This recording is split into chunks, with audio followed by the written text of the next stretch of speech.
গল্পের নাম জ্যোৎস্নার চিঠি। চতুর্থ পর্ব। আদিত্য আর কলকাতা ফিরে গেল না। সে তার চাকরি, তার শহর, তার আগের জীবন সবকিছু পিছনে ফেলে মনপুরায় থেকে যাওয়ার সিদ্ধান্ত নিল। ইরাবতীর স্মৃতি আঁকড়ে ইরাবতীর ভালোবাসার পৃথিবীতেই সে তার বাকি জীবনটা কাটিয়ে দিতে চাইল। ইরাবতীর বাবাও তাকে নিজের ছেলের মতোই আগলে রাখলেন। আদিত্য এখন মেঘবাড়ি দেখাশোনা করে। গেস্ট হাউসের বারান্দায় বসে সে ঘণ্টার পর ঘণ্টা পাহাড়ের দিকে তাকিয়ে থাকে, ইরাবতীকে খোঁজে। পর্যটকরা আসে, যায়। তারা আদিত্যর চোখের গভীরে লুকিয়ে থাকা বিষণ্ণতা দেখে অবাক হয়, কিন্তু তার পেছনের গল্পটা কেউ জানে না। আদিত্য তার প্রতিশ্রুতি ভোলেনি। প্রত্যেক পূর্ণিমার রাতে সে সেই পাহাড়ের চূড়ায় যায়। সাথে থাকে একটা কাগজ আর কলম।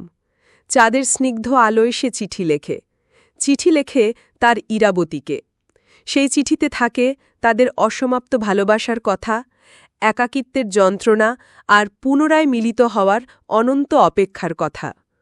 চিঠি লেখা শেষ হলে সে সেটাকে ভাঁজ করে একটা পাথরের তলায় রেখে দেয়। সে বিশ্বাস করে পাহাড়ের বাতাস সেই চিঠি ইরাবতীর কাছে পৌঁছে দেবে। গ্রামের লোকেরা আদিত্যকে পাগল বলে। তারা হাসাহাসি করে, শহরের বাবুটা পাহাড়ের মায়ায় পাগল হয়ে গেছে। কিন্তু আদিত্য এসবে কান দেয় না। তার পৃথিবীটা এখন শুধু তাকে আর ইরাবতীর স্মৃতিকে ঘিরেই আবর্তিত হয়। বছরখানেক পর এক পূর্ণিমার রাতে আদিত্য যথারীতি চিঠি লিখতে সেই পাহাড়ের চূড়ায় গিয়েছিল। সে যখন চিঠিটা পাথরের তলায় রাখছিল, হঠাৎ তার চোখে পড়ল আগের মাসে রেখে যাওয়া চিঠিটা সেখানে নেই। সে অবাক হল, হয়তো বাতাসে উড়ে গেছে। কিন্তু পরের মাসেও একই ঘটনা ঘটল। সে চিঠি রেখে আসার পরদিন গিয়ে দেখল চিঠিটা গায়েব।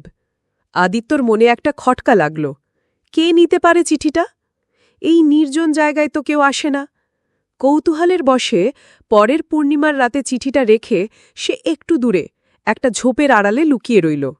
মাঝরাত পেরিয়ে যখন চাঁদের আলো আরও স্পষ্ট হয়েছে, তখন সে দেখল একটা ছায়ামূর্তি ধীর পায়ে এগিয়ে আসছে। মূর্তিটা একজন মেয়ের। আদিত্যর বুকের ভেতরটা ধক করে উঠল। মেয়েটা পাথরের তলা থেকে চিঠিটা তুলে নিল, তারপর চাঁদের আলোয় সেটা পড়তে শুরু করল। পড়ার সময় তার কাঁধটা বারবার কেঁপে উঠছিল। আদিত্য আর নিজেকে ধরে রাখতে পারল না। সে ঝোপের আড়াল থেকে বেরিয়ে এসে ফিসফিস করে ডাকল, কে কে তুমি? মেয়েটি চমকে ঘুরে দাঁড়াল। চাঁদের আলোয় তার মুখটা স্পষ্ট হল। সেই মুখ দেখে আদিত্যর মনে হল তার হৃৎস্পন্দন চিরকালের জন্য থেমে গেছে।